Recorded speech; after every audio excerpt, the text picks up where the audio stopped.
Hi, I'm Jamie and I am a processed food addict. Welcome back to my channel. I'm so glad you're here. Wanted to come in today to talk about a situation I had this week, and something that happened to me that really triggered my stress pathways. And that's why I titled this video When Bad Things Happen to Our Good Stress Pathways. And I'll talk about why I titled the video that in a second. But I just kind of want to set the stage. So I had a situation this week. I was hanging with a friend of mine, and some stressful things happened, both outside of our control, nothing to do with the two of us.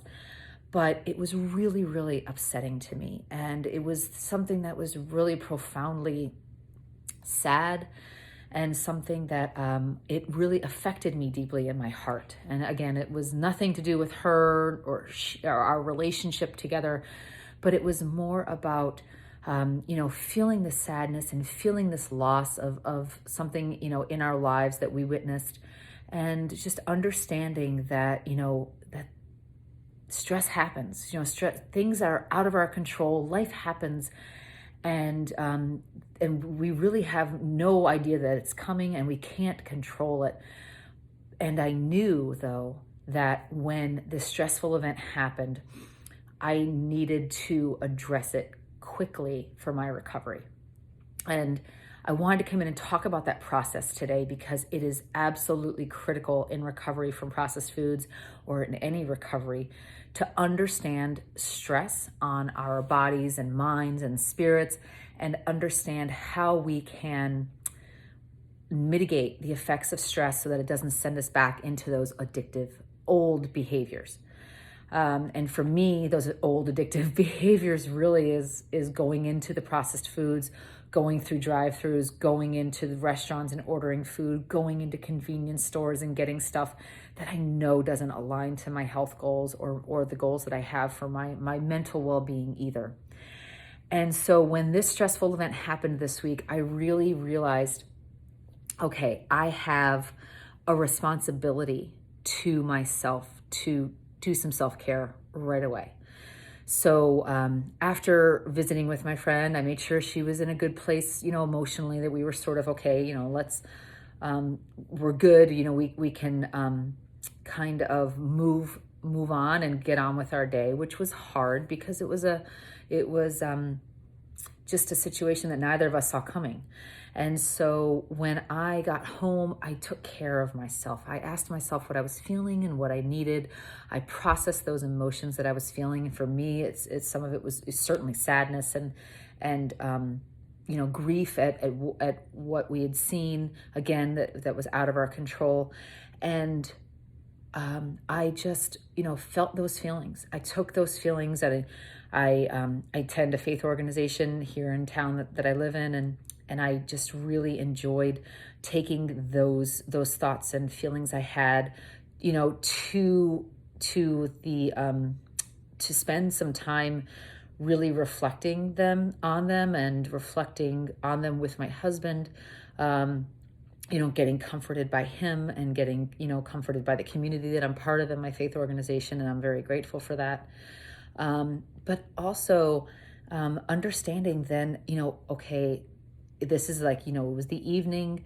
I have lots of opportunity the next day to sort of, continue with some self-care, and to be really mindful about how I feel and how I'm, my cravings are, and where my head is at, so to speak. And I don't get cravings for specific foods because I don't indulge those foods anymore. But I do find that I will get some mental nostalgia cravings, or some mental sort of cravings just for something more.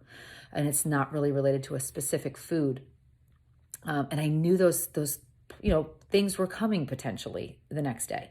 So yesterday I woke up and immediately just made sure that I was doing good self-care practices. I was continuing on my morning routine. I was writing and journaling and doing my morning exercise routine, doing my morning food routine, and just being in touch with myself to see where I was emotionally. That helped me stay centered throughout the day. And then I realized that, okay, today is not the day to spend a lot of time out of the house. I don't need to. I was, very lucky to be on vacation this week. So I really said, okay, I don't really need to leave the house right now for anything. I have everything I need here. And I know leaving the house would be more stimulation of processed foods, restaurants, fast foods, and other things that I would see out in my travels. And I thought, I don't eat that stuff anymore, but I don't even want to expose myself to it. So I stayed home. Did some self-care. I did some things around the house that I knew were heading in a direction I wanted to go with, some goals I set for, home organization and cleaning some things out. And I felt like, okay, I felt industrious. I felt like I was doing some things that were really, bringing me joy. And I spent some time outside. I spent some time, with my little puppy that I adore. And then when my husband got home, spent some time with him. And I focused my food thoughts and my food energy on food that not only nourished me, made me feel really good, but I also found a really good recipe that was aligned to our goals and aligned to my recovery. And I made a new recipe last night because I had some extra time. The recipe was so-so, but the process was fun. We learned a lot, like we always do when we try a new recipe. And I love that instead of, being sort of controlled by the food, I was in control of the food. And last night after dinner, which night eating is not an issue for me anymore, but I knew that I was vulnerable yesterday. I knew that I was feeling vulnerable and feeling some emotional sadness still. And I thought, I'm going to make sure that I don't have any issues with being tempted to night eat. And I knew I would be tempted to night eat if I stayed at home.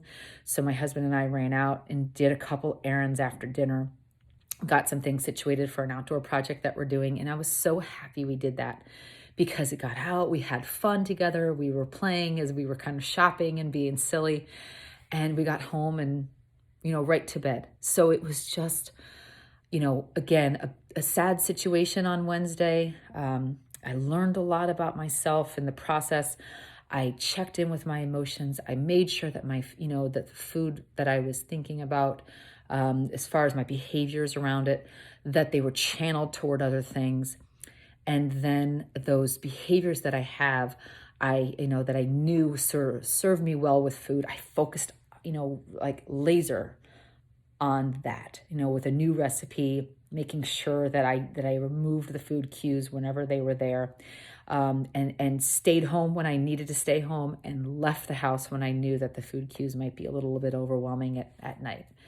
So again, this is food addiction recovery in action. This is almost 15 years of the process now in place, 250 pounds, or a little bit more maybe, down, and just feeling amazing without surgery, without pills, without extreme measures. This is what processed food addiction recovery gives me every day. These are the opportunities I have in recovery to take control of what I can and to process the emotions that I have about what I can't control.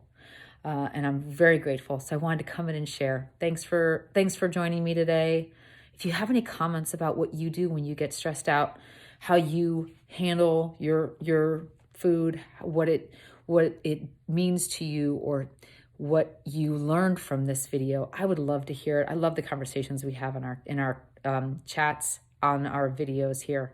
So please feel free to join and join in the conversation. Thanks for watching.